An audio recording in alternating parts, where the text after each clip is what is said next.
Amém, queridos irmãos. Segunda-feira, quarta semana. Nessa quarta semana, o título geral é A Queda do Homem.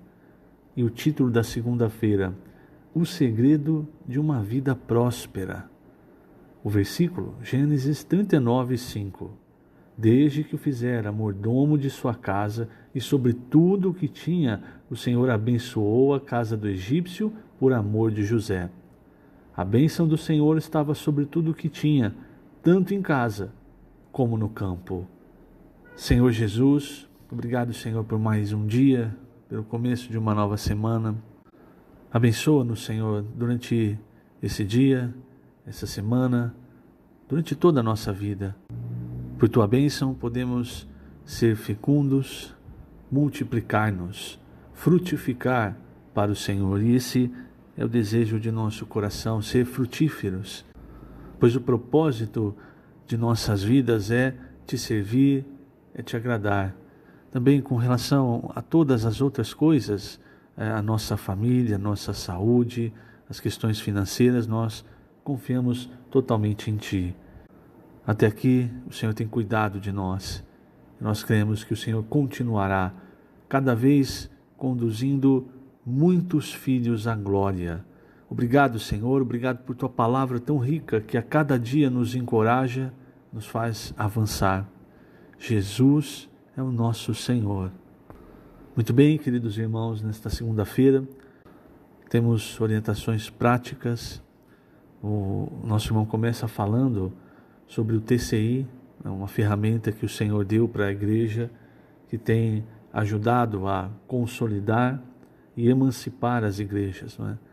TCI, as tropas, tendo como referência a idade dos adolescentes, né? Faixa etária dos adolescentes, os capitães, e aí nós já falamos dos jovens de 18 até 30 anos, 29 anos, e os intendentes, que são os irmãos já maduros, experientes, acima de, já com 50 anos acima, que ajudam tanto os adolescentes quanto os jovens no serviço ao Senhor e em aplicar aquilo que o Senhor já lhes deu, né? Essa experiência que o Senhor já lhes deu. Então essa ferramenta, irmãos, quando ela é utilizada, o Senhor tem abençoado, ela rende muitos frutos para a igreja. E também o nosso irmão, ele na faixa etária dos 30 até 49 anos, nós temos os valentes de Davi. Essa faixa etária, irmãos, humanamente falando, é uma parte da vida em que o ser humano está muito, muito ocupado com a família, com o emprego, enfim, com a construção da vida social, familiar. Muitos já estão com filhos, enfim.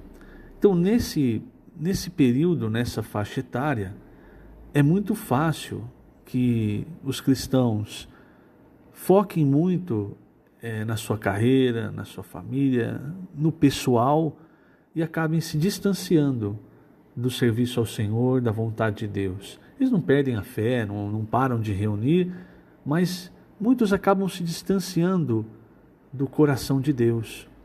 E qual é a característica dos valentes de Davi? Se você se lembrar do que acontece no segundo livro de Samuel, Davi estava em guerra com os filisteus e em determinado momento, eu vou ler esse trecho, né? Acho que é importante, está no segundo livro de Samuel, logo no final, no penúltimo capítulo 23, começa a nomear os valentes de Davi.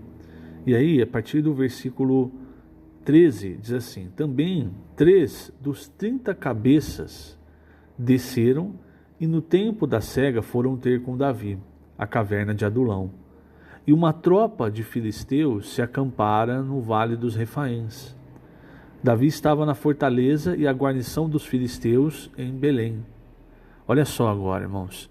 Suspirou Davi e disse: quem me dera beber água do poço que está junto à porta de Belém. Então, veja, Davi ele não gritou ali no meio do exército, entre os valentes de Davi, ele só suspirou.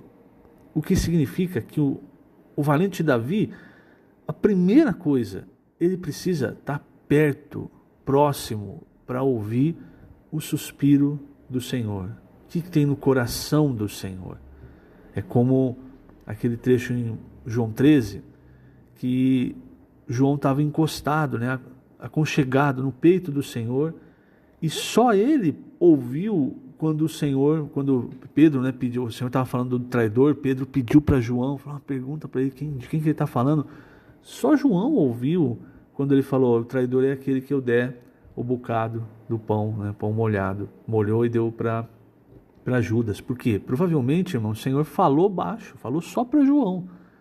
Então, a característica principal, e agora não vamos mais falar de faixa etária, vamos incluir todos os cristãos, né, que queiram ser valentes de Davi, a característica principal é que precisa estar próximo.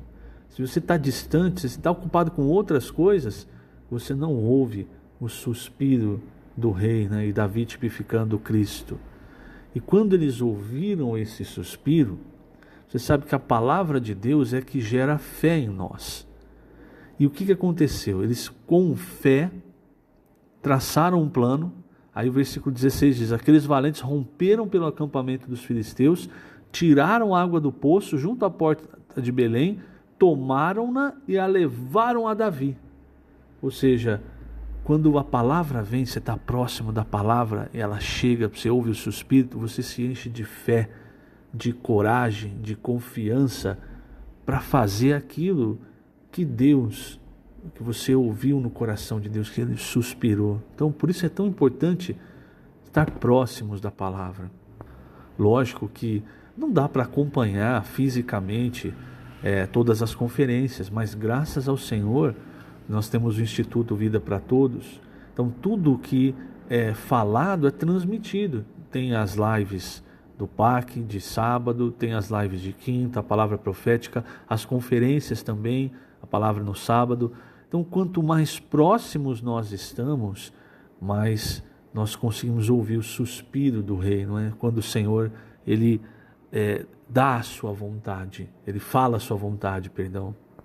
E aqui no Alimento Diário, na página 57, voltando a falar da faixa etária, dessa faixa etária que é muito útil na obra do Senhor e também tem muitas dificuldades. E veja, nós não estamos falando de pecado, nós estamos falando de uma vida normal, uma vida que Deus abençoa, né? Muitos o Senhor abençoa, como Ele abençoou José, como nós vamos ver também durante essa semana.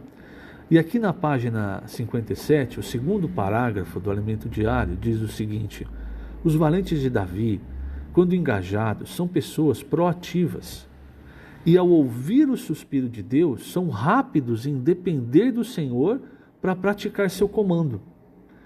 Por isso, também denomina essa faixa etária de executivos da obra do Senhor. Se você se encontra nessa etapa da vida, quero dizer-lhe algo muito importante. Deus precisa muito de você, precisa da experiência que você tem, da resiliência que já adquiriu ao viver debaixo de pressões, resolvendo problemas e não se justificando ou jogando a culpa em outras pessoas ou nas situações. O Senhor e as igrejas precisam de você. Mas é lógico, não é a sua capacidade natural, não é o que você aprendeu no mundo, mas é se dispor em ouvir a palavra, receber o suspiro, e então, de forma proativa, trabalhar. Proatividade, o que significa? Quando você é reativo, quer dizer, você reage a algo. Então, se você comparar essa situação dos valentes de Davi, é como se eles esperassem Davi chegar e dizer assim, olha, eu quero essa água, então nós vamos fazer o seguinte, você vai pela esquerda, você vai pela direita, você vai aqui. Não, isso é reativo. Mas eles não, quando eles ouviram o suspiro, Davi não estava pedindo, ele suspirou. Eles mesmos traçaram um plano. Então, entende? Foram proativos, eles não esperaram a ordem, eles viram o que partiu do coração, do desejo. O Senhor Jesus sempre foi assim. Então, aquilo que ele veio do coração do Pai, e ele sabia o que havia no coração do Pai. Por isso, irmãos, ele conduziu a obra de Deus até a parte mais difícil, que foi a sua morte, porque ele sabia o que havia no coração do Pai, o amor do Pai por todos nós, né? Então, isso é ser proativo. Você não espera uma ordem para reagir, você vai diante do Senhor. Senhor, é isso, então vamos traçar esse plano, vamos executar isso. E aqui no Alimento Diário, no terceiro parágrafo, inclusive encoraja todo o valente de Davi a estar próximo da palavra, acompanhar de perto, fazendo a imersão, enfim, mergulhando na palavra para ganhar realmente o sentimento do suspiro de Deus. E aí, a partir então da segunda metade do Alimento Diário de segunda-feira, nosso irmão nos apresenta o exemplo de José. Porque José foi alguém preparado para reinar. José, ele teve uma revelação de Deus, um sonho. E a partir desse sonho vieram muitas dificuldades, mas ele perseverou. E é importante, né? Na perseverança que ganhareis a vossa alma. Tá? Em Lucas 21, salvo engano. Então José foi alguém que logo cedo teve muitas dificuldades. Foi vendido pelos seus irmãos, depois foi vendido pelos vendedores ao Egito, né? E começou a servir. E veja, ele aprendeu, ele se tornou um rei, mas primeiro ele aprendeu a servir. Então ele serviu na casa de Potifar. E esse versículo, eu vou ler Gênesis 39, os primeiros versículos de 1 a 3, diz assim: José foi levado ao Egito e Potifar, oficial de Faraó, comandante da guarda egípcio, comprou-o dos ismaelitas que o tinham levado para lá. O Senhor era com José, que veio a ser homem próspero, e estava na casa de seu senhor egípcio. Vendo Potifar que o Senhor era com ele, que tudo o que ele fazia o Senhor prosperava em suas mãos, logrou José mercê perante ele, a quem servia, e ele o pôs por mordomo de sua casa, e lhe passou às mãos tudo o que tinha. Então, veja, irmãos, quando fala aqui no versículo 2, o Senhor era com José, que veio a ser homem próspero, se você olhar pelos olhos humanos, você vai pensar, mas como é que ele era próspero? Ele estava praticamente no Egito, longe da família, como um escravo. Mas ali, irmãos, ele estava sendo trabalhado, aperfeiçoado, treinado por Deus para assumir algo muito grande. E ser próspero, infelizmente no cristianismo as pessoas atribuem a você ter riquezas, você ter posição, mas não é isso, irmãos. Próspero é quando Deus te abençoa e quando Deus te conduz, e aí as coisas que você vai fazendo, porque você está debaixo da bênção de Deus, debaixo da vontade de Deus, elas atingem o objetivo. Então, o Potifar, ele não percebeu que José era uma pessoa espetacular. Aqui é muito claro. Potifar viu que o Senhor era com ele. Por quê? Porque provavelmente, irmãos, José dava testemunho do Senhor. Então, as pessoas olham para você e elas não veem você crescendo. Elas veem a mão de Deus sobre você. E elas também querem ter essa experiência. Então, essa prosperidade que levou José praticamente a governar o Egito, começa, irmãos, quando ele estava servindo na casa de Potifar. Então não pense assim, minha situação hoje não é bom, a hora que eu melhorar e eu vou servir o Senhor. Não, lembre-se, se o Senhor te escolheu, Ele te escolheu para reinar, o Senhor é contigo. Ele vai te abençoar, mas primeiro você precisa entender o foco, a bênção não é para você conseguir melhorar de vida. Isso pode acontecer, mas essa bênção, essa prosperidade é para que você seja um servo útil nas mãos de Deus, para que, como José, ele se tornou um mordomo, veja, e a função dele, o que era? Ele recebia, quando ele se tornou governador, ele recebia os alimentos e ele administrava para que o reino, o Egito, mesmo quando viesse a fome, não tivesse fome. É a mesma coisa, Deus quer mordomos na sua casa, aqueles que recebem as riquezas da sua palavra e administram essas riquezas para que nenhum dos seus filhos passe pobreza espiritual, fome espiritual. Mas para isso, irmãos, o Senhor precisa nos aperfeiçoar. Nós precisamos aprender muitas lições como José aprendeu. Lembrando sempre, o Senhor é contigo. Agora, não se desvie do foco, não vai querer usar a bênção de Deus no mundo.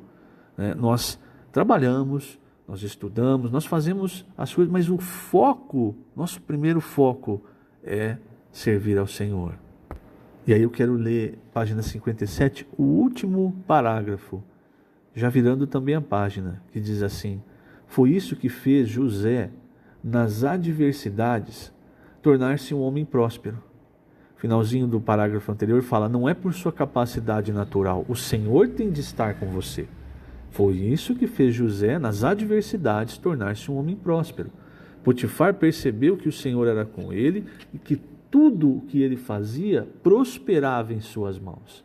Prezado irmão, valente de Davi, não dependa de sua capacidade, mas dependa do poder que há na palavra. Esse é o segredo de o Senhor fazer prosperar toda a obra de suas mãos, que inclui sua família e seu trabalho secular. Então, se nós estamos com o foco correto, o restante, irmãos, Deus cuida. Se Ele faz prosperar na sua obra, Ele vai fazer as outras coisas prosperarem também. Não há necessidade de colocar a carroça na frente dos cavalos, como diz um ditado muito conhecido. Eu vou terminar lendo os 2 últimos parágrafos da página 58, eu acho interessante, até para não ficar muito longo o áudio. Então, parágrafo 2.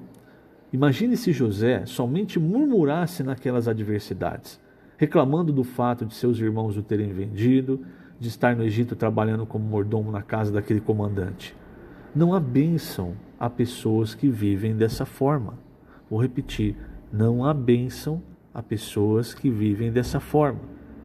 Então vou continuar. Uma pessoa assim não tem futuro.